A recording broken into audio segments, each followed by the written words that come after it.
नमस्कार, मी वैद्य सुकुमार सदानंद सरदेशमुख। आयुर्वेदामध्ये ऋतुचर्येचं वर्णन खूप चांगल्या पद्धतीत केलं गेलं आहे। आत्ताचा ऋतू म्हणजे वर्षा ऋतू, ज्याच्यात पावसाळा हा आपण आत्ता बघतो आणि त्याच्यामध्ये वाताचा त्रास किंवा वातदोषाचं आधिक्य हे जास्तपणे दिसतं।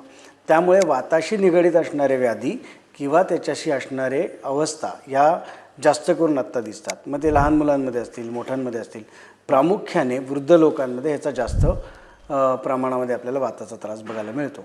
त्याच्यामध्ये मुख्यतः मग श्वासाशी निगडित असेल, सांध्यांशी निगडित असेल किंवा आपण पचनाशी निगडित असेल, झोपेशी निगडित असेल, अशा विविध प्रकारच्या वाताशी असणाऱ्या किंवा वात जेव्हा वृद्ध होतो किंवा वात जेव्हा वाढतो तेव्हा तो शरीरात काय काय करू शकतो हे आत्ता पावसाळ्यामध्ये बघायला मिळतं।